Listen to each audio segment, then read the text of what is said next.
ఇంతవరకు నా బ్రతుకులో నీవు చేసిన మేళ్ళకై. ఈరోజు నా కోసం ఆత్మీయ కార్యక్రమంలో దేవుని వాక్యం కోసం ఎదురు చూస్తున్న మీ అందరికీ నా హృదయపూర్వక వందనాలు. ఈ దిన వాక్య భాగం కోసం చిన్న ప్రార్థన చేద్దాం. సర్వాధికారి గొప్ప దేవుడా, సర్వశక్తివంతుడా, నీకు వందనాలు ప్రభువా. ఈ ఉదయకాల సమయంలో మమ్మల్ని ప్రేమించి నీ వాక్యాన్ని ధ్యానించడానికి మాకు ఇచ్చిన గొప్ప సమయాన్ని బట్టి నీకు వందనాలు. వినటానికి మంచి మనస్సునిచ్చినందుకు నీకు వందనాలు ప్రభువా.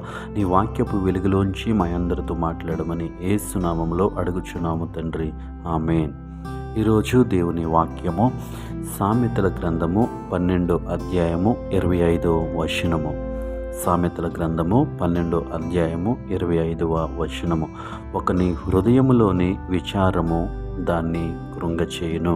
ఈ వాక్యాన్ని మనం గమనించినట్లయితే, ఒకని హృదయములోని విచారము. ఈ లోకంలో జీవిస్తూ ఉన్నప్పుడు మనకి కలిగినటువంటి శ్రమలు, మనకు కలిగినటువంటి ఇబ్బందులు, మనం ఎదుర్కొంటున్నటువంటి సమస్యలు, వాటి కోసమే మన హృదయంలో తలపోసుకుంటూ ఉంటాము, విచారము కలిగి ఉంటాము, వాటిని నెమరవేసుకుంటూ ఉంటాము. ఆ సమస్యలోంచి బయటికి రావటం ఎలా అని ఆలోచించము, కానీ ఆ సమస్య గురించి ఆలోచిస్తూ ఉంటాం. దాన్ని మన హృదయంలో తలపోసుకుంటూ ఉంటాం. దానివల్ల ఏమవుతుందంటే, ఒకని హృదయములోని విచారము దాన్ని కృంగచేయును. మనల్ని ఏం చేస్తుందంటే, ఆ విచారము కృంగిపోయేలా చేస్తుంది. మనకి జీవితం మీద విరక్తి పుట్టేలా చేస్తుంది. ఎందుకంటే మనం ఏం చేస్తున్నాం, మన హృదయంలో ఎప్పుడు కూడా ఆ విచారము కలిగి ఉంటున్నాం. జరిగినటువంటి సందర్భాలను జ్ఞాపకం చేసుకుంటూ, జరిగినటువంటి పరిస్థితులను జ్ఞాపకం చేసుకుంటూ, వాటి గురించి విచారం చేస్తూ ఉంటాం, వాటి గురించి ఆలోచన చేస్తూ ఉంటాం. వాటిలోంచి బయటికి రావడానికి ప్రయత్నించము, వాటిలోంచి బయటికి ఎలా రావాలని ఆలోచించము.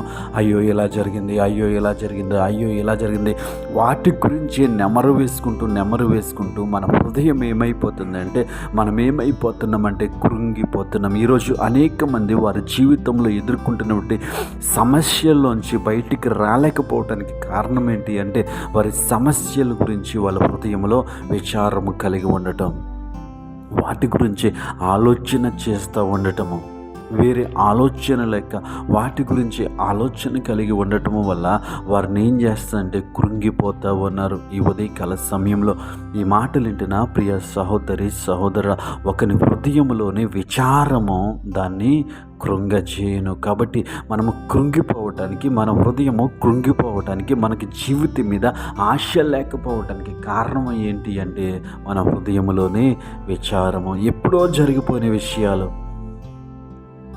వాటిని నెమరు వేసుకుంటూ ఇలా జరిగింది అదే ఆలోచనలో మన హృదయం నిండిపోతూ ఉంటుంది. అదే ఆలోచనలతో మన హృదయం నిండిపోతూ ఉంటుంది. వాటి గురించే నెమరు వేసుకుంటూ ఉంటాం. ప్రస్తుత పరిస్థితుల్ని, ప్రస్తుతం ఉన్నటువంటి ఆనందాన్ని, ప్రస్తుతం ఉన్నటువంటి మన జీవితాన్ని వదిలిపెట్టేసి, మన ముందున్నటువంటి పనులు చేయటం మానేసి, ప్రార్థించటం మానేసి, వాక్యం చదవటం మానేసి, ఇంట్లో పనులు చేయటం మానేసి, మన ఉద్యోగంలో పనులు చేయటం మానేసి, మన బాధ్యతలను మర్చిపోయి గతంలో జరిగినటువంటి విషయాలు ఏవైతే ఉన్నాయో వాటి గురించి మన హృదయంలో విచారము కలిగి ఉంటాం. ఈ మాటలు వింటున్న ప్రియ సహోదరి సహోదరు, నువ్వు నేను కృంగిపోవటానికి కారణం ఏంటో తెలుసా? విచారము కలిగి ఉండటం.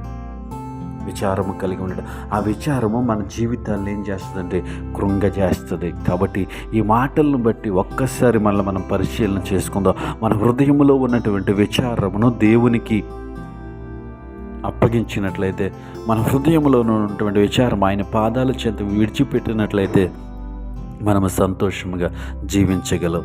జీవితంలో జరిగినటువంటి ఆ విచారమును బట్టి, జరిగినటువంటి శ్రమలు, ఎదుర్కొంటున్నటువంటి శ్రమలు, జరిగినటువంటి ఇబ్బందులు, వాటిని జ్ఞాపకము చేసుకుంటూ ప్రస్తుతం మన బాధ్యతల్ని మర్చిపోతూ ఉన్నాం, ప్రార్థన చేయటం మర్చిపోతూ ఉన్నాం, వాక్యం చదవటం మర్చిపోతూ ఉన్నాం, ప్రస్తుత పనులను చేయటం నెగ్లెక్ట్ చేస్తూ ఉన్నామేమో.